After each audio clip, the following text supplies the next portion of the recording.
अर्थव्यवस्था पनामा की इसी पर चलती है। इसके लिए वो टोल टैक्स लेता है, यानी फीस लेता है इस नहर से गुजरने के लिए। जो कंटेनर होते हैं, ये शिप कंटेनर शिप, इस पे औसतन 5,000 कंटेनर लादे जाते हैं। इस शिप पर 5,000 ऐसे कंटेनर को लाद दिया जाता है। और पनामा नहर की जो अथॉरिटी है वो प्रत्येक कंटेनर $90 चार्ज करती है। तो $90 के हिसाब से प्रत्येक कंटेनर में, तो 90 से 5,000 में गुणा कीजिएगा तो डॉलर में पैसा निकलेगा, फिर उसमें 72 से गुणा कीजिएगा तो आपको रुपया में पैसा निकल जाएगा। तो लगभग 3 करोड़ रुपया प्रति शिप से ये ले लेती है। एक शिप गुजरेगा जिस पर 5,000 कंटेनर है, तो उस पर वो 3 करोड़ रुपया चार्ज करेगा। और अगर इस नहर से होकर कोई क्रूज शिप यात्री को लेके जा रहा है तो इस पर भी चार्ज करता है। तो इस पर वो प्रति यात्री $150 चार्ज करता है। $150 प्रति यात्री के हिसाब से अगर ये चार्ज करेगा तो किसी क्रूज शिप में आज के वक्त में लगभग 4,000 लोग रहते हैं। तो 4,000 में आप $150 के गुणा करेंगे, फिर उसमें 72 से गुणा करेंगे तो वो रुपया में आएगा। तो 4 करोड़ रुपया प्रति शिप लेगा। यानी अगर कंटेनर वाला जा रहा है तो 3 करोड़ ले रहा है, लगभग 3 करोड़ से ज्यादा ही लेता है, लगभग 3 करोड़ लेता है। और अगर ये वाली शिप जा रही है तो 4 करोड़ लेता है। यानी एवरेज जो है 3 और 4 का एवरेज निकालेंगे तो 3.5 करोड़ प्रति शिप से ये पनामा चार्ज कर देता है। अब जरा देखिए, इतना बड़ा है ये।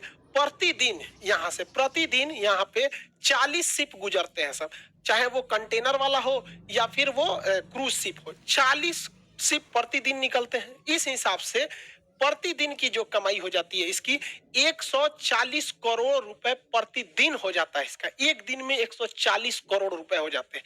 तो साल में 365 दिन होते हैं।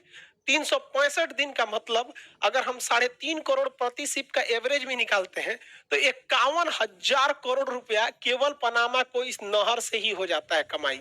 51,000 करोड़ प्रति वर्ष इस नहर से हो जाता है। सबसे अच्छा नहरें खोलने लायक है। आपको अगर ये अमाउंट बहुत बड़ा लग रहा हो तो ठहरिए।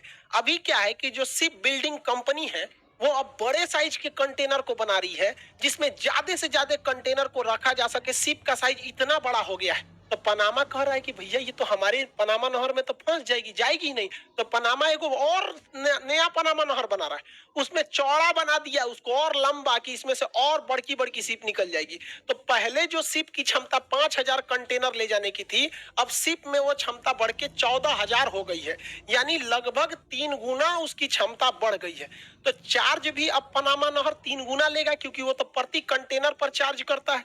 तो पहले 5,000 क्षमता थी तो वो सालाना उसकी कमाई, ईयरली उसकी कमाई थी 51,000 करोड़ रुपए। अब कंटेनर की क्षमता 3 गुनी हो गई है तो इसकी कमाई भी 3 गुनी हो जाएगी। 51,000 करोड़ में 3 का गुणा कर लीजिएगा, उतना करोड़ रुपया हो जाएगा। आप कीजिएगा भाई, आपका काम है। हम तो कर रहे थे तो भाई हमारा माथा चकराने लगा इतना पैसा देख के। इसमें कूद गया ससुरा चाइना।